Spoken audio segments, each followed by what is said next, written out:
This is Mac OS Ken. Aiming for a return from COVID, what Apple dropping Russia could mean for the company's bottom line, and next week's peak could lengthen Apple wait times. It is Friday, the 4th of March, 2022. I'm Ken Ray, and this is news from Mac OS Ken, brought to you by yours truly and sponsored by BetterHelp Online Therapy. Get 10% off your first month at betterhelp.com/macosken. This show is also sponsored by Notion, one workspace for your whole team. If Notion had a middle name, it might be Togetherness. Their whole jam is providing one central and customizable workspace that can be tailored to fit any team and bring all teams together to get more done and do it more quickly. So that's your whole team together. On top of that, companies that use Notion like Cornershop, Headspace, and Pixar are sharing what they know. Notion has a worldwide network of millions of users creating templates, tutorials, and new inspiration. That is putting you together with the way some of the biggest companies around do their thing. Don't freak out, though. You're not starting from scratch. Not only do you benefit from the work others have done, Notion plays nice with Google, Slack, and hundreds of other applications. The tools you are already using are probably ready for Notion. Learn more and get started for free at notion.so. You can check it out on your own and invite as many folks as you want to see how it works. Take the first step toward an organized, happy team today, again, at notion.so.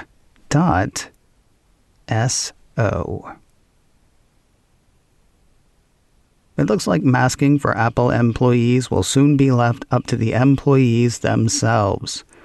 Mac Rumors highlights a Bloomberg report saying Apple is planning to drop its mask requirements for retail and corporate employees in the U.S., due to a decline in COVID-19 cases and a relaxation of local mandates. Local conditions do trump all, of course. The piece says masks were already optional for vaccinated office workers, assuming local indoor mask mandates had ended. Now that is spreading to the stores. Mac Rumors says a small number of Apple retail locations have heard that masks will be optional for their stores starting today. That's expected to expand to more locations as more regions drop their mask mandates. Despite the relaxed rules, Apple still thinks masking up is the best idea. Though masks are optional for customers and employees in many locations, Mac Rumor says Apple is still recommending mask usage and providing masks upon request. Perhaps a stronger indication that Apple thinks the country's turned a COVID corner. The company is once again hosting Today at Apple sessions at Apple stores in the U.S. In a press release on Thursday, the Cupertino company said beginning Monday, the 7th of March, Apple store locations around the country will resume in-person Today at Apple sessions for the first time since the start of the pandemic. Quoted on the comeback was Deirdre O'Brien, Apple's Senior VP of Retail Plus People. She's said to have said, "We can't wait to welcome more of our communities back to our stores to experience Today at Apple, led by our incredible Apple creatives. We've missed experiencing this connection in our stores, and we're happy that Today at Apple is back in person." Monday's sessions kick off an in-store celebration of Women's History Month. The session featured in the press release invites music fans and creators to remix the Lady Gaga track Free Woman using tools featured in GarageBand. Another tech titan is opening its offices to employees, though it is not forcing them through the doors. Engadget says Twitter will resume business travel and open up its offices all around the world on the 15th of March. Twitter CEO Parag Agrawal made the announcement Thursday on Facebook. I'm kidding, he did of course do it on Twitter. Twitter offices in New York and San Francisco have been open since last fall, according to the report, while more will open week after next, most workers don't have to return to them if they don't want to.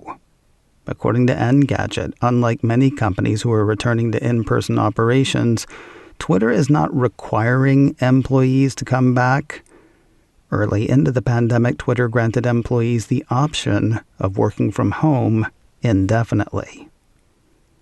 Twitter's reopening its doors, Google is reopening its doors in a less optional way, and Apple people are still left wondering.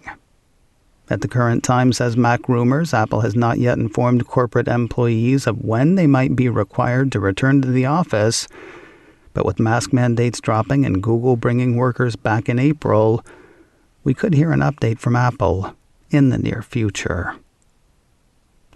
A weird sort of stand by Apple against Russia. Kind of.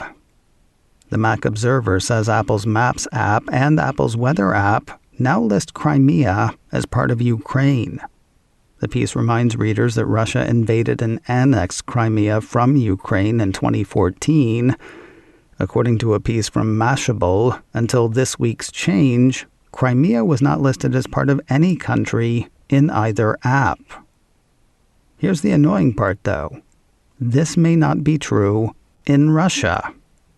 According to the Mac Observer, in 2019, the Russian State Duma requested that Apple display Crimea as part of its country, and Apple complied. At the time, when viewed from inside Russia, Crimea was shown as Russian territory in Apple Maps and Weather. But not outside. Outside, it was no man's land. Outside Russia now, Crimea is part of Ukraine. What the region looks like inside Russia on Maps and Weather is currently unclear. Earlier this week, Apple suspended sales of its hardware in Russia due to the war Russia started with Ukraine. While no one has said they think Apple did the wrong thing, Apple watchers may wonder what the move will cost the company's bottom line. Not an amount worth worrying about, according to Wedbush analyst Daniel Ives. Apple 3.0 ran part of a note he wrote. The way he sees it, the exposure to large tech stalwarts such as FANG names, that's Facebook, Apple, Amazon, Netflix, and Google. The exposure to large tech stalwarts such as FANG names and the software and chip ecosystem is a rounding error relative to the global footprint, with our estimates that if the U.S. tech world pulled the plug on Russia, it would have a 1% to 2% revenue impact in the worst case scenario. If you're wondering where he stands on Apple's move, he likes it, and he'd like to see more of it. Quoting his note again, with Apple's move this week to ban the sale of its products in Russia, we expect more tech stalwarts to head down the same path and pull the plug on Russia over the coming weeks, given the horrific atrocities seen coming out of Ukraine. Even if Apple does lose money, Ives thinks money will understand. After addressing the worst-case scenario loss of 1% to 2%, Ives says this is a move the street would gladly applaud given the heartbreaking Ukraine invasion by Russia that is playing out in front of the world's eyes. Ives has an outperform rating on Apple shares, he's got a price target of $200, and he's got a heart. More news in a moment, but first a word from BetterHelp Online Therapy, sponsor of today's show. You know who's going to be around you longer than anybody? You. You are your most constant companion. What are you doing to help that relationship? Talking to a therapist through BetterHelp could help. BetterHelp is online therapy that offers video, phone, and even live chat sessions with your therapist, so you don't have to see anyone on camera if you don't want to. I was a fan of the phone and texting with my last BetterHelp therapist. It's much more affordable than in-person therapy, and you can be matched to a therapist in under 48 hours.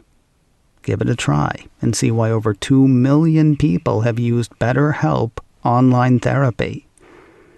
Like I said before, this show is sponsored by BetterHelp, and macOS Ken listeners get 10% off their first month at betterhelp.com/macOSKen. BETTERHELP. That's betterhelp.com/macOSKen. Get 10% off your first month at betterhelp.com/macOSKen. And thanks to BetterHelp for sponsoring today's show. Loop Ventures principal Gene Munster says Apple products are easier to get these days than they were a couple of months ago. He also says that's going to change after next week's peak performance. There's a lot going on in the world, so you might not have heard. Apple is holding a socially distanced product event next Tuesday, the 8th of March. The announcement for the event included the words peak performance. Items expected include a 5G-enabled iPhone SE, an updated iPad Air, and maybe something or some things in an Apple Silicon Mac. That is a decent amount of stuff. And it may take a while to get. Apple 3.0 ran part of a post from Mr. Munster. He says supply of Apple product has improved 2 times since January 23rd. According to the analyst, the improvement is in line with his firm's expectations and in line with Apple's guidance. And it's about to get wrecked. Munster says new products will be released in the next month and will result in supply headwinds spilling into the June quarter. In fairness, though, the June quarter does start in less than a month. As for where current hardware stands, availability for iPhone 13 shows a same day. Availability for Apple Watch shows a same day. The wait for a new MacBook Pro stands at 7 days, down from 24 days at the end of January. And iPads still require a lot of patience. The average wait for one of those is 29 days. Not great, though it is down from the 44-day wait tracked by Loop Ventures at the end of January. News of a new entrepreneur camp underway from Apple. 9 to 5 Mac says Apple this week launched its inaugural entrepreneur camp for Hispanic and Latin founders. According to the piece, the company invited leaders and developers from 9 app companies from the U.S., Brazil, Guatemala, and Portugal to build the next generation of cutting-edge apps. What's weird is it sort of seems like they've done that already. Apps represented include KukaCatch from Brazil, Encantos from the U.S., Falu from Brazil, Gamma Fighter from the U.S., Memoria from Brazil, Sing from Brazil and Portugal, Tripify from Brazil, Wake Out from Guatemala and the U.S., and Yoga Wake Up from the U.S. Memoria is the only one that is not in the App Store already, according to the report. Of course, the entrepreneur camps aren't developer camps. They're entrepreneur camps. It's right there in the name. Entrepreneur camps are less about making apps than making apps successful. So it makes sense the apps are already out there.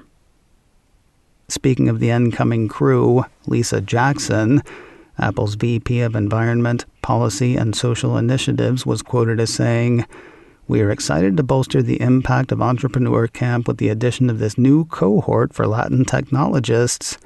It's an honor to support these founders and developers on their journeys as they build amazing apps that connect, inform, and inspire us." And finally today, The Last Days of Ptolemy Gray premieres next week, and Apple TV Plus has posted a first look at the Samuel L. Jackson series. iMore says the Cupertino streamer put up a video taking viewers behind the scenes of the upcoming show. When the show was first announced, a piece from Deadline described it, saying Ptolemy Gray is a 91-year-old man forgotten by his family, by his friends, by even himself. On the brink of sinking even deeper into a lonely dementia, Ptolemy experiences a seismic shift when he's given the tremendous opportunity to briefly regain his memories and uses this precious and fleeting lucidity to solve his nephew's death and come to terms with his past. All of that is 1 week in your future. The Last Days of Ptolemy Gray premieres next Friday, the 11th of March on Apple TV+. You can catch a trailer for the show and dive deeper with the first look now on YouTube. macOS Ken, brought to you by me and sponsored by Notion, one workspace for your whole team. Learn more and get started for free at notion.so. This show is also sponsored by BetterHelp Online Therapy. Get 10% off your first month at betterhelp.com/macOSKen. Advertising handled by Backbeat Media, online at backbeatmedia.com. You can reach me a couple of ways. Info at macosken.com or call 716-780-4080. Until next time, that is news from macOS Ken. I'm Ken Ray.